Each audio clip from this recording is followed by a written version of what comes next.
Hey there, True Crime Podcast fans. It's Patrick and Jillian from True Crime Obsessed. Each week on TCO, we recap a true crime documentary everyone's talking about, and we do it with heart, sass, and just the right amount of humor. So if you like the kind of podcast where two good friends chat about a case in a thoughtful way that centers the victims, you really gotta check us out. Yeah, we cover the well-known cases that you hear about in the news and the underreported cases that desperately need more attention. For almost 9 years, we've been one of the most popular true crime podcasts out there. We have over 30,000 five-star reviews on Apple Podcasts, and our brand new YouTube channel has over 50,000 subscribers watching our full-length video episodes too. So find and subscribe True Crime Obsessed wherever you get your podcasts.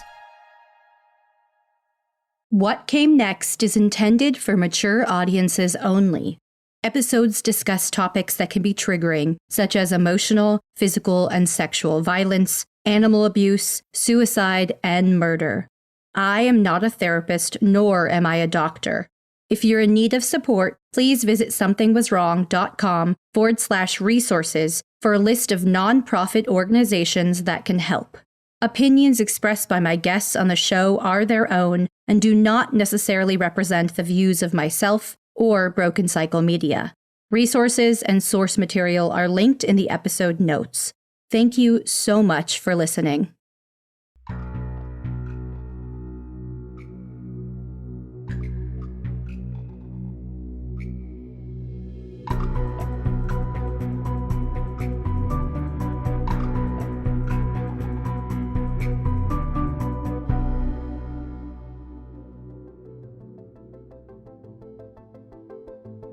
John Callas is a writer, director, and producer with an extensive list of projects, including his 6 novels, the television show Bobby's World, and much more.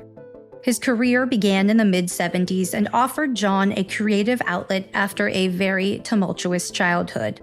From losing his father at a young age to surviving highly abusive school environments, he joins us today to share all that came next for him after publicly disclosing the institutional abuse he endured and releasing a memoir that was 50 years in the making.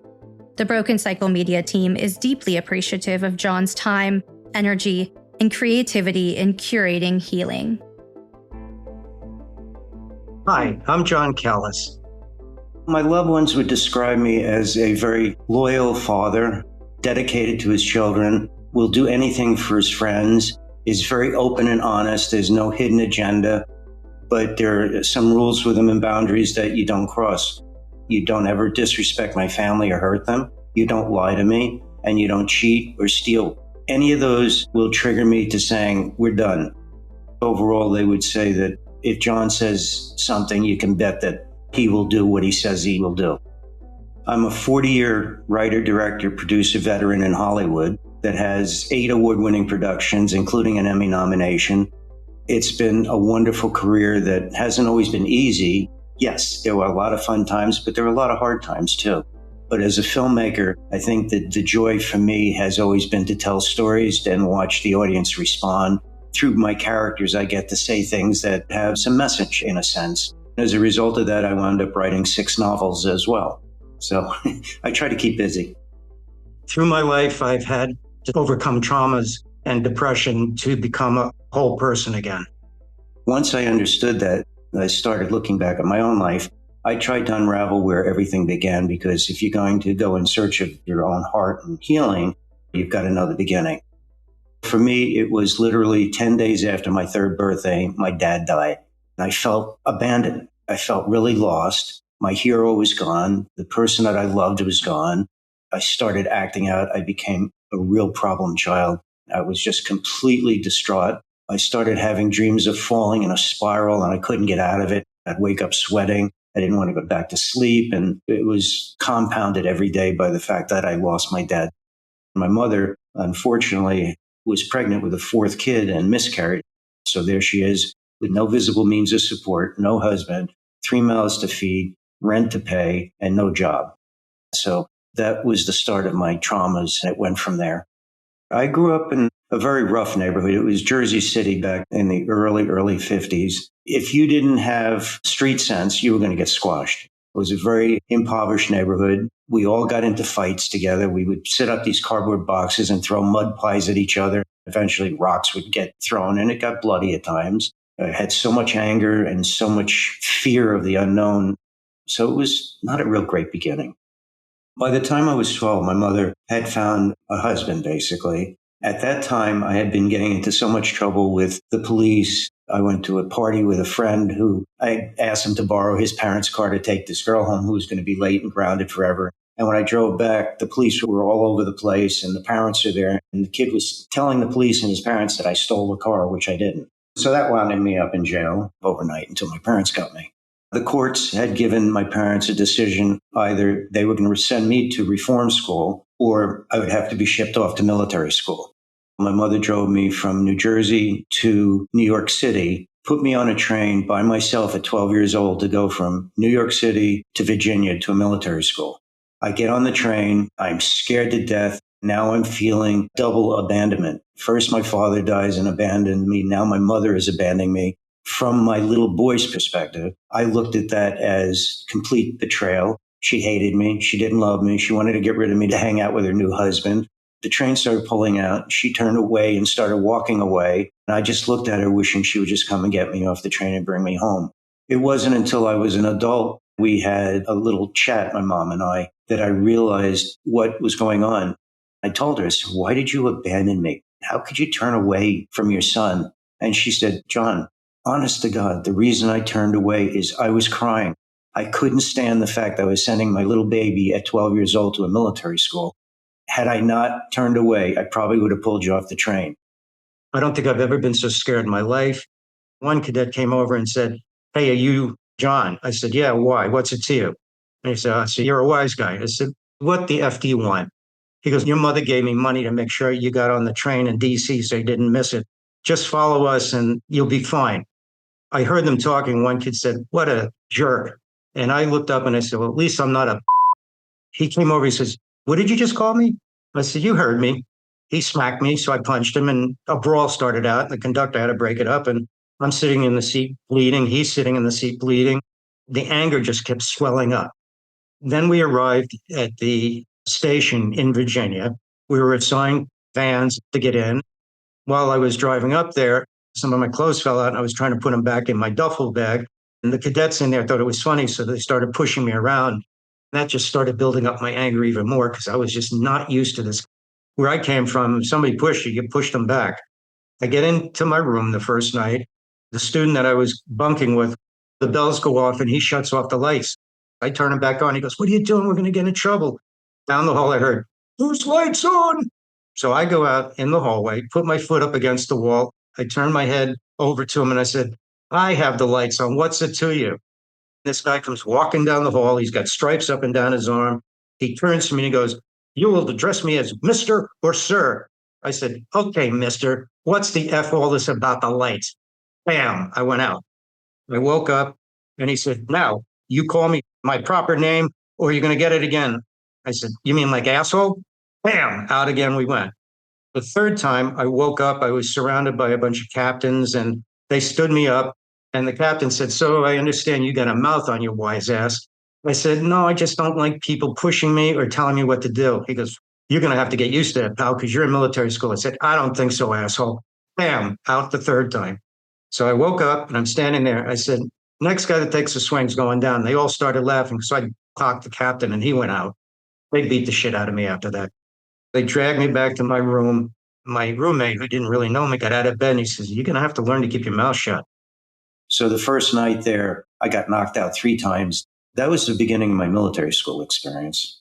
I think it's important to acknowledge, although I had the worst 3 years of my life at military school, there were cadets that were thrilled to be there. Part of the kids were there because they wanted to have military careers, go to Annapolis, West Point, and all that. And then there was the ruffians like myself who were there because of discipline problems and really didn't want to be there. A day in military school looked like I wake up at 6 a.m. to a bugler blowing his brains out, announcing what kind of clothes we had to wear. And we would go outside, rain, sleet, snow, sun, no matter what it was, and stand in a row and salute the flag going up. And then this cannon would go off. And then we would have to make a right turn and march up to the mess hall. Everybody was in very military lines, and we went and got our food, sat down, and waited for the commander to say, you can eat. Everything that I did during the day was controlled. I had no freedom of mind, freedom of speech. None of that existed because I was under military guidelines and rules. I immediately got into trouble. I got into fights. I had kids half my size, half my age telling me what to do. Punishments were doled out 100% by fellow students. The instructors were there to teach. And if you got out of hand, they likely give you a smack upside the head or something just to get you back in line. But the actual physical punishments were handed out by students. They disciplined me to the point where wire hangers, broken broomsticks over my back. I mean, they were out to hurt me. Their mode of operandum was to break me and make me a military man. If you accumulate any negative demerits, there's a list that they posted every week on the bulletin board, and you'd look and see if your name was on it. If our clothes weren't exactly perfectly lined up, that could be 1 to 5 demerits. I had set a school record the first 3 months for the most demerits. That would take away 1 hour of free time for each demerit. So on Saturday, you had maybe 6 or 7 hours that you got to go down to town and watch a movie, go to a soda shop. I was denied that because instead of 7 hours of freedom, I had 7 hours of marching or exercise or whatever they deemed they wanted to do, like run around a track for 2 hours. There were days where I was on my back holding up my legs for 4 and 5 minutes at a time. And if you drop them, the clock would start all over. There were times where I tried to resist it and I got more demerits. It just kept piling up. It got to the point where I was starting to lose it. And then the headmaster had this little group that he always took camping. And I was invited to go along because he thought I could use some friends. Well, his idea of friends and my idea of friends are quite different.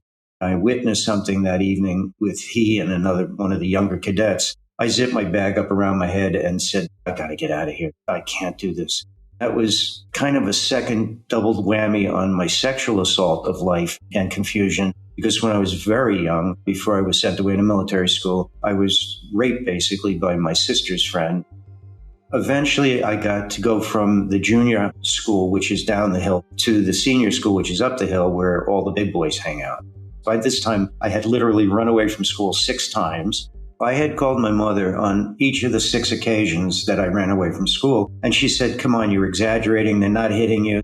On the 6th time, when I was in the headmaster's office getting ready to be punished with a paddle over my bare butt, I looked at him and said, I don't get this. How can my mother allow you to do this? He sat me down and he pulled out a letter and he said, why don't you read this? Basically, it was a consent letter that said, if you send your son to this school, that you must agree to us disciplining him in any way we feel fit in military standard. Now, I don't believe military standard says you can beat the hell out of somebody for discipline reasons. I had to sit there reading this letter agreed to by my mother. I just lost any ounce of hope I ever had left. It was like somebody blew out the last flame.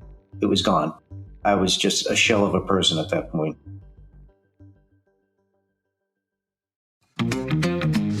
Hey there, True Crime Podcast fans. It's Patrick and Jillian from True Crime Obsessed. Each week on TCO, we recap a true crime documentary everyone's talking about, and we do it with heart, sass, and just the right amount of humor. So if you like the kind of podcast where 2 good friends chat about a case in a thoughtful way that centers the victims, you really got to check us out. Yeah, we cover the well-known cases that you hear about in the news and the underreported cases that desperately need more attention. For almost 9 years, we've been one of the most popular true crime podcasts out there. We have over 30,000 5-star reviews on Apple Podcasts, and our brand new YouTube channel has over 50,000 subscribers watching our full-length video episodes too. So find and subscribe True Crime Obsessed wherever you get your podcasts.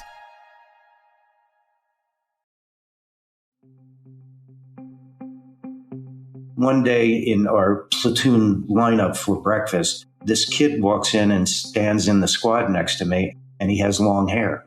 And everyone in the school is laughing at him, and I was curious. That night, I knocked on his door and I started talking to him. He told me all about the peace movement and what was going on the outside. I had a game plan. He and I made an agreement that we would run away. He knew where we could go from Virginia to San Francisco. And I thought, cool. So the next morning I get up, I open my door, which had an open forum. If you can imagine a prison, but without the bars. And as I walk out, I look up and he's swinging by his neck from the balcony. I heard enough to suggest that it may not have been suicide, but I cannot confirm.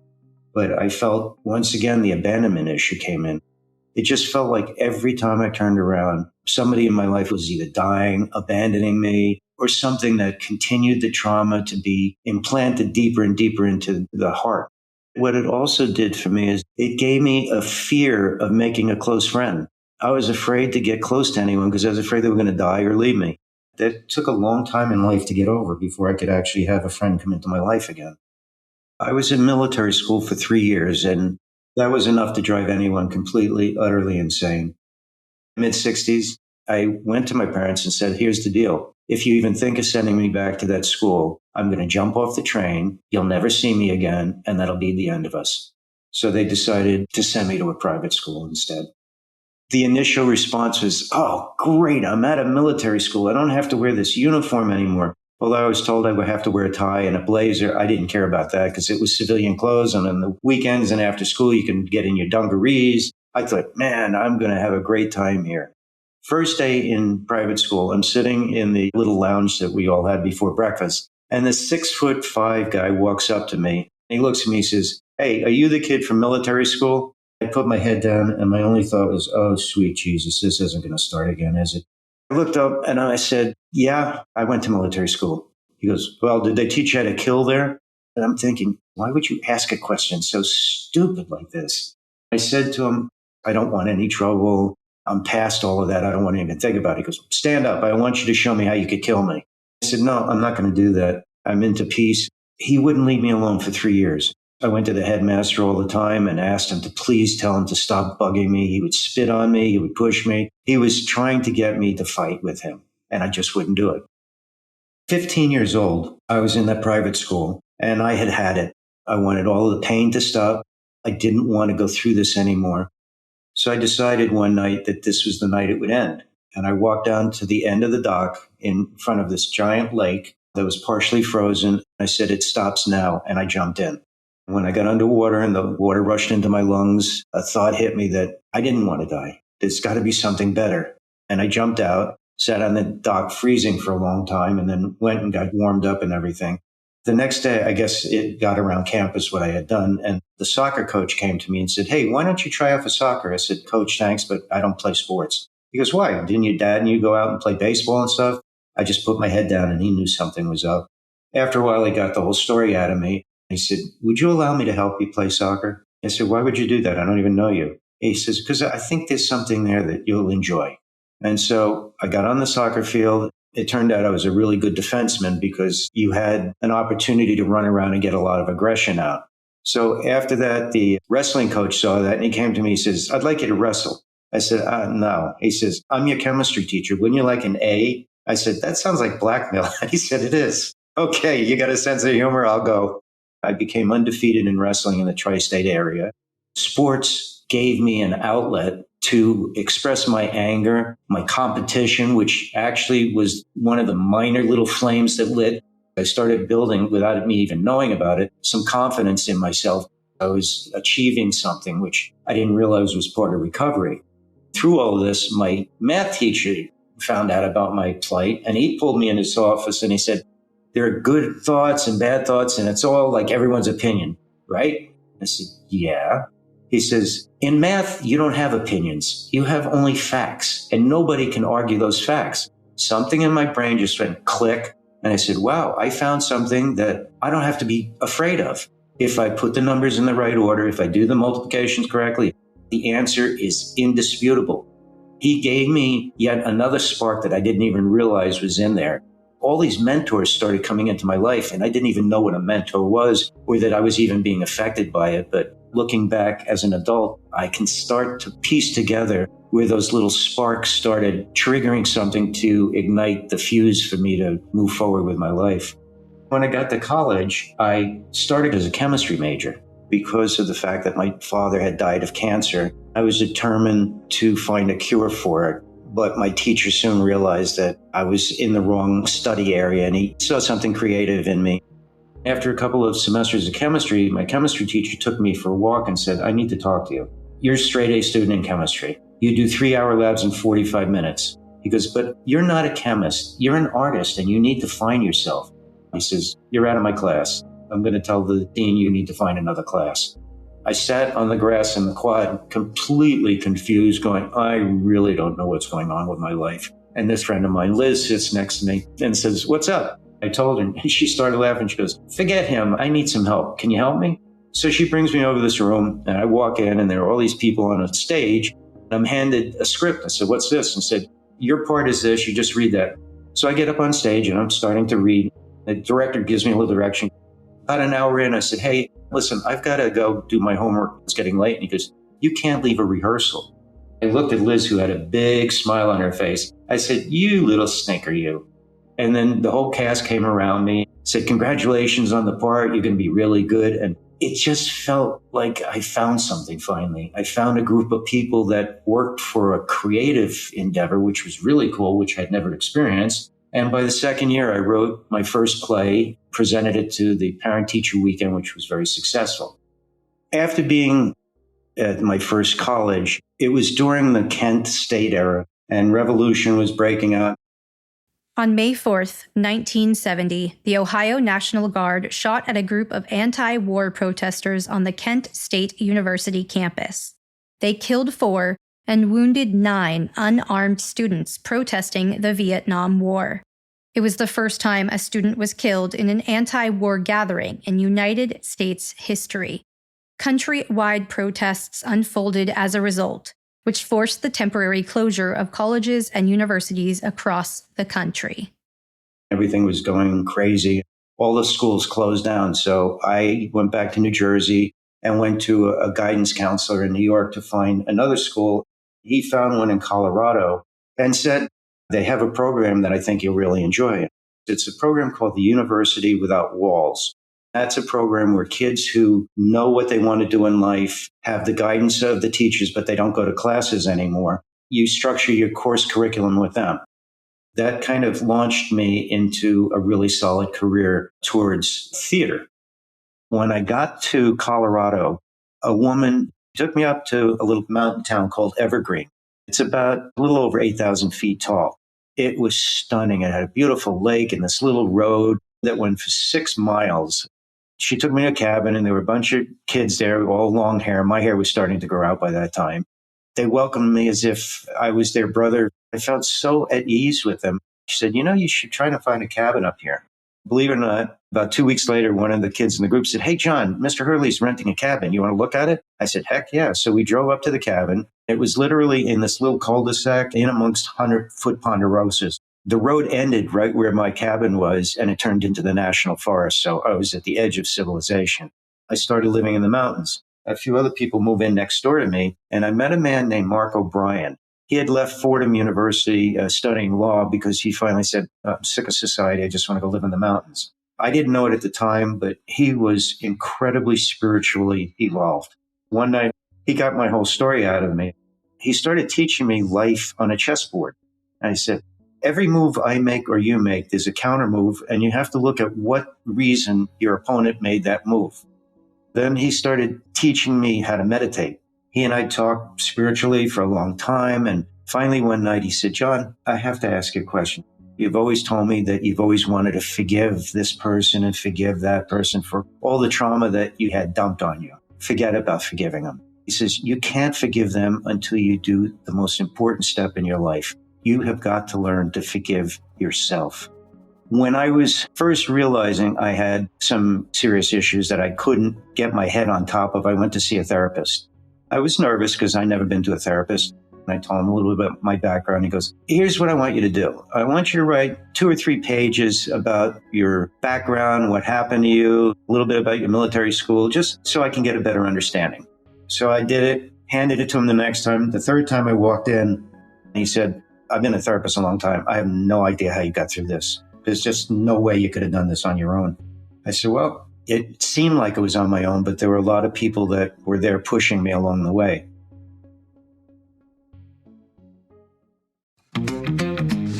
Hey there, there, true crime podcast fans. It's Patrick and Jillian from True Crime Obsessed. Each week on TCO, we recap a true crime documentary everyone's talking about, and we do it with heart, sass, and just the right amount of humor. So if you like the kind of podcast where two good friends chat about a case in a thoughtful way that centers the victims, you really got to check us out. Yeah, we cover the well-known cases that you hear about in the news and the underreported cases that desperately need more attention. For almost 9 years, we've been one of the most popular true crime podcasts out there. We have over 30,000 five-star reviews on Apple Podcasts, and our brand new YouTube channel has over 50,000 subscribers watching our full-length video episodes too. So find and subscribe True Crime Obsessed wherever you get your podcasts.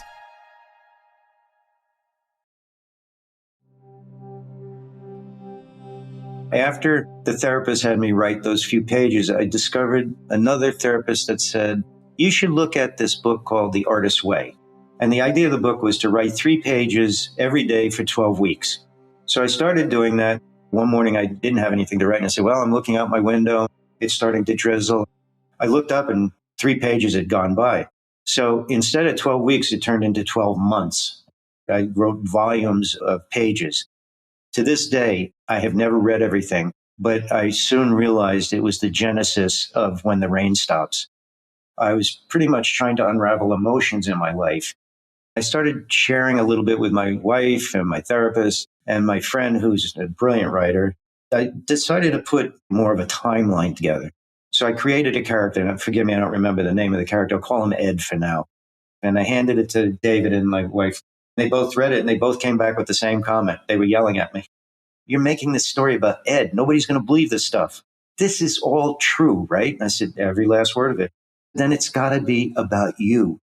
Otherwise, people will not resonate that it's a personal story, and they're not going to get the cathartic value for themselves out of it unless you show them that you went through it and survived.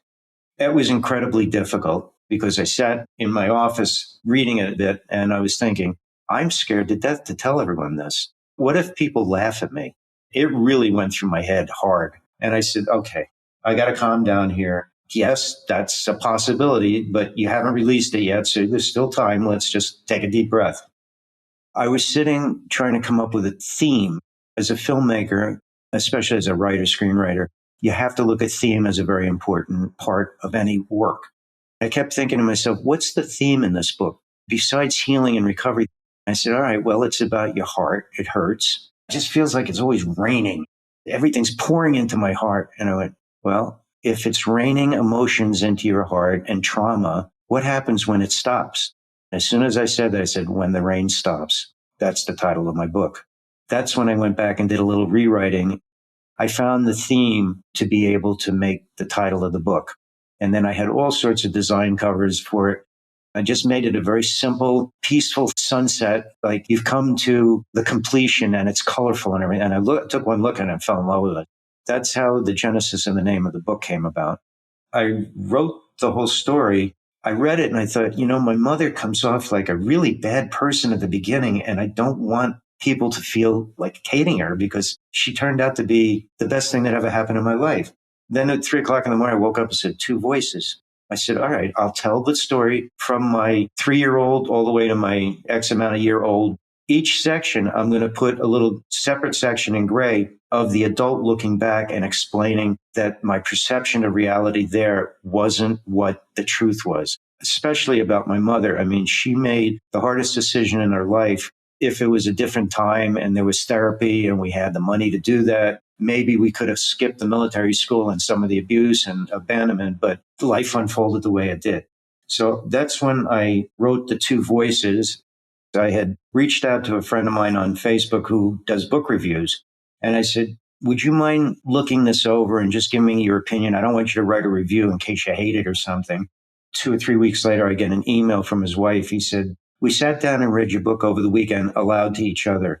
I want you to know he's done a lot of reviews on books and has been touched deeply by many, but I've never seen him as touched by a book as yours, to the point where he walked over to the phone and dialed his mother, who he hadn't spoken to in 10 years, and now she's back in his life. And I thought, wow, I could not have had a better compliment on a book in my life. I agree. It was incredibly powerful. I loved knowing that you have cultivated this relationship with your mom. And I love navigating those pieces of your life, knowing that too. Had you ever told her that you were writing a book? I did. She laughed and she goes, John, you can't even write me a letter. How are you going to write a book? We both laughed about it. I said, Mom, this is my 5th book. She goes, yeah, okay. I read the other ones. I like them. Keep writing. First book I ever wrote was called Secrets. It's a journey from Nazi Germany through time into present day and how some of the things that started in Nazi Germany still exist today. And then it turns into kind of a James Bond adventure. The more I thought about it after writing it, it was a need to have my father still alive and send him on a mission as a hero. So the character's name in the book, Gus, was my father's name. I honored him that way.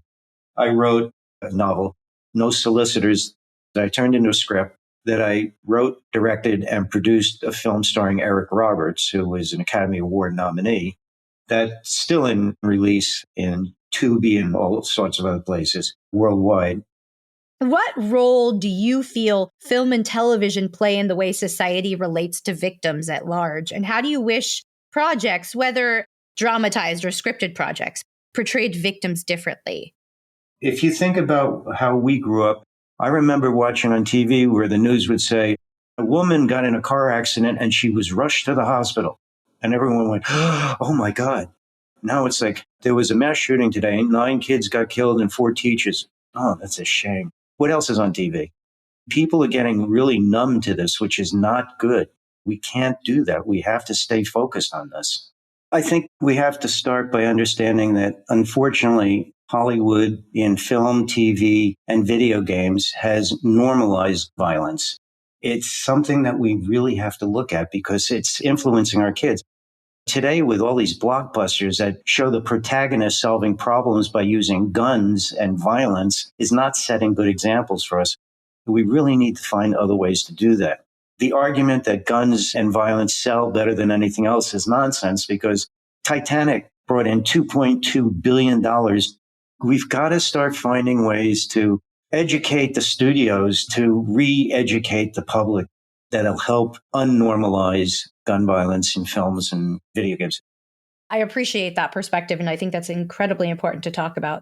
What do you wish everyone knew about healing after abuse or surviving abuse? It's such a blunt reality, but this cliche that's become ubiquitous of you are not alone. Let me tell you, when I was depressed and somebody said that to me, first thought in my mind is, you have no idea what you're talking about and you don't know who I am. The industry of mental health right now, I think, is kind of slipping a little bit with that ubiquitous term. What they have to understand is that people that are depressed aren't all those people that are just sitting in a corner cowering. They may be isolating themselves in what I've termed the comfort zone. Nobody's going to hurt their feelings. Nobody can trigger them. And they isolate themselves. But it's also the most dangerous place because it's the hardest place to come out of. I think there's no one shoe that fits all in terms of recovery, but a 3-step process for your listeners to consider using. It's called uncover, discover, and recover. And we've covered this in our conversation. You uncover the difficult situation you're currently facing. Once you identify what triggered you, you discover whether or not your perception of the truth was right, or is there an alternative perception of the truth? You recover by taking the necessary steps to move yourself forward. For me, the Uncover, Discover, Recover gave me a tool to write down everything that I was upset about. Who triggered me, what triggered me, how I let it trigger me. And then I would take one at a time and I would say, how much energy do I want to put towards that in my life? Growing up, I came from a generation where kids were seen and not heard. If you cried, your mother would say, wipe those tears away. I'll give you something to cry about. Big boys don't cry. Suck it up. Move on.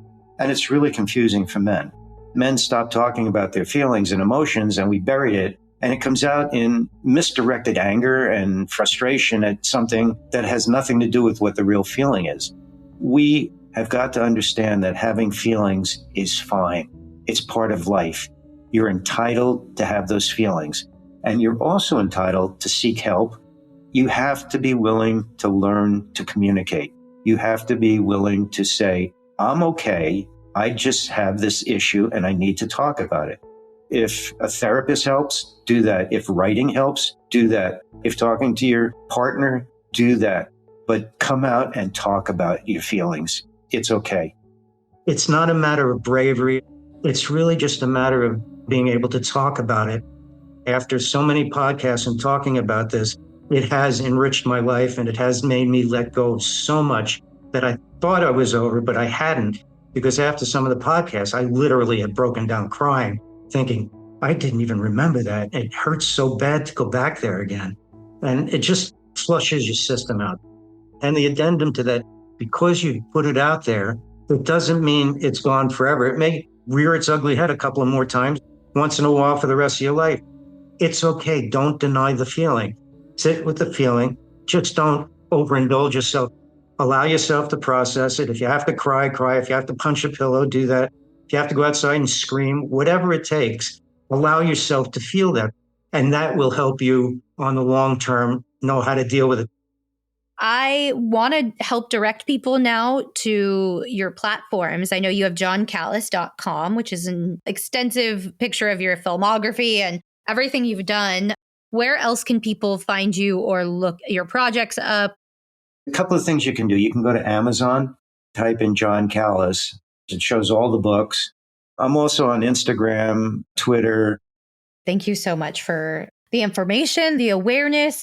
Sometimes just knowing at some point that there are other people that have experienced similar things can help us report, reach out, and even begin that recovery stage.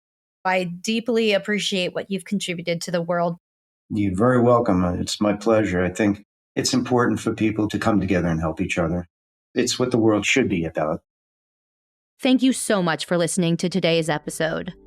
Next week on What Came Next. I had to take a breath, compose myself, and assess the situation. As teachers, we are trained every year in active shooter trainings of how to protect our students from shooters. Our teacher hats went on immediately, which I think was a blessing for us because it helped distract us from the scariness of what was happening. We were there for hours until the FBI came and they escorted us through the airport tarmac. What Came Next is a Broken Cycle Media production, co-produced by Amy B. Chesler and Tiffany Reese. If you'd like to help support What Came Next, you can leave us a positive review, support our sponsors, or follow Broken Cycle Media on Instagram @Broken Cycle Media. Check out the episode notes for sources, resources, and to follow our guests. Thank you again for listening.